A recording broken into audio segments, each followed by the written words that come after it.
What's up everyone and welcome back to the MMA Zone. Today, let's get started with Jon Jones and Francis Ngannou share words cageside. When Francis Ngannou parted ways with the UFC, initially Jon Jones was supportive. Following the Predator heading to free agency, Jones went on record as saying that he was happy for Ngannou. As he stated at the time, he knew all too well what it felt like to be engaged in a contract dispute with the UFC, and any other promotion would be quote-unquote blessed to have Ngannou on their roster.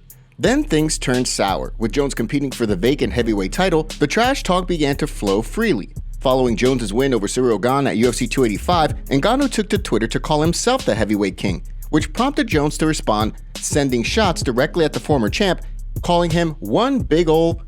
In the wake of the comments, the two sides have again continued to call one another out on social media. On Friday evening, both men were in attendance for the PFL 5 card. Ngannou, who recently signed with the PFL and will be making his debut next year, was there as a spectator, while Jones was there cornering his teammate Maurice Green, who lost to Ante Delija in the main event. When the UFC heavyweight champ was informed earlier in the evening that Ngannou was in attendance, he dismissed the idea that there was any bad blood between the two, saying that it's fun to talk trash and keep fans excited, but at the end of the day, unless they're fighting, the two are bros. I've met Francis before. He's a sweetheart of a guy. Outside of the fight game, he's a pretty respectful guy. I could be really respectful as well, and I'm looking forward to seeing the brother, giving him some knuckles. Later in the evening, the two sides came face to face, where they shook hands and exchanged some playful trash talk. Jones joked that Ngannou didn't want any of the smoke, while Ngannou quickly responded that he wants all the smoke. When Jones tried to push the blame on the Predator for a fight between the two slipping away, Ngannou responded that Jones took 3 years off rather than move up to fight him. Jones countered, saying that he had to get big enough to beat Ngannou. The situation renewed calls from fans for the UFC and the PFL to cross-promote an event. However, as others quickly pointed out, the UFC has a long-standing unwritten rule that they don't cross-promote events. Despite that, the fact of the matter remains that ESPN has a deal with both promotions, which would clear, arguably, the biggest hurdle to a potential cross-promoted event: TV rights. In terms of a hypothetical bout between the two, how do you see things playing out? Drop your predictions in the comment section below.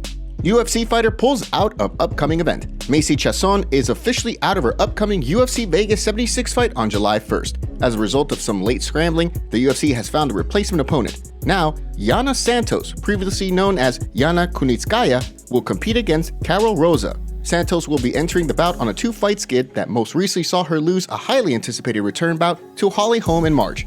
The contest marked her first fight back after giving birth to her and Thiago Santos' child. On the flip side, Carol Rosa will be looking to bounce back from an April loss to Norma Dumont at featherweight. The loss returned her to the win column following a majority decision over Lena Landsberg late last year at UFC 280. The event, which is set to take place at the UFC Apex, will see Sean Strickland and Abus Magomedov compete in the main event. Before we continue, make sure you give that like button some love, and be sure to subscribe to the MMA Zone for all of the latest news. Mark Hunt rips the UFC. MMA legend Mark Hunt has been at odds with the UFC for many years now. Around the time of his fight with Brock Lesnar at UFC 200, the former heavyweight champion failed 2 drug tests during a period of just over a month, one leading up to the fight and one on fight night. Ultimately, however, the UFC didn't announce the failure during camp until after Lesnar had already defeated Hunt. Considering that the promotion had granted Lesnar an exemption from the full 6 months of testing, they've continued to receive criticism for how they've handled the situation, as well as a lawsuit from the Super Samoan.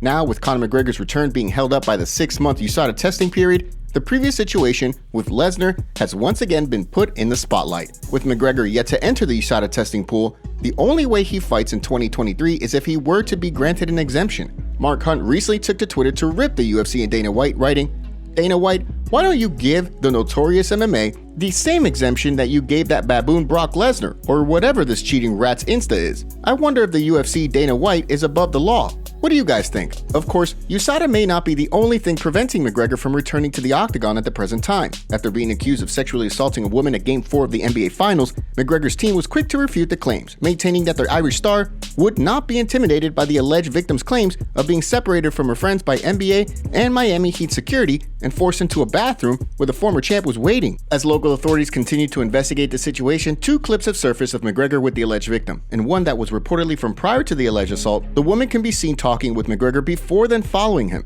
In another video that was reportedly filmed after the alleged assault, McGregor and the woman can be seen next to each other at a club. As McGregor's reps were quick to point out, the woman's story has changed. However, McGregor's account of the evening has not. As a result, he and his team are eager for the investigation to show his innocence so he can move on. Stay tuned for updates as they become available.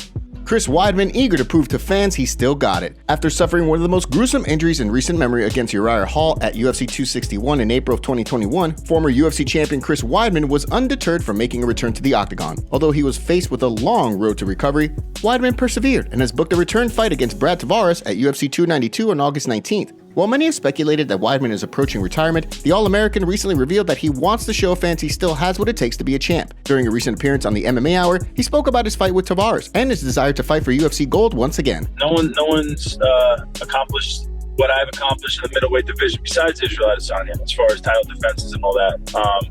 So I love that matchup. I think once people see me back out there and see that I'm not like this old bum at this point, and they see that I have some serious threats to bring to the table, and I believe I'm a really bad matchup for him.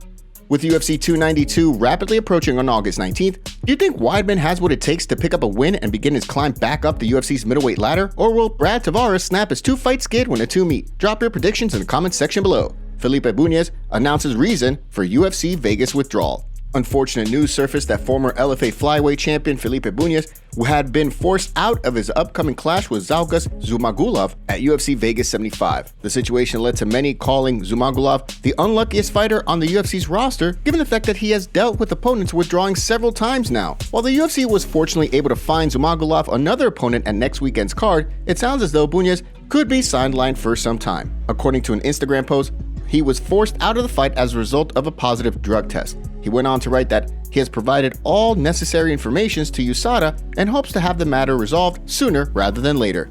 From the sounds of things, Bunes is maintaining that he didn't knowingly take any banned substances. In certain cases, fighters have been cleared of any wrongdoing, with the failed drug testing being traced back to a tainted supplement, like in the case of Yoel Romero. Stay tuned for updates as they become available. Anderson Silva gives update on final MMA fight. Former UFC middleweight kingpin Anderson Silva is apparently in the process of negotiating his final MMA fight. According to the Spider, who spoke to MMA Fighting, he'll have some exciting news regarding his fighting career soon. Just as he hoped, it sounds as though his final fight will take place in Japan. We're in talks with Japan for a possible last MMA fight in Japan. It makes all the sense. I started my career internationally there, so we probably wanted to end there too. Let's see if that happens. Silva didn't shed any light on what promotion he could potentially be competing under. However, the leading contender among fans is Rizin Fighting Federation, which was founded by former Pride FC head Nobuyuki Sakakibara.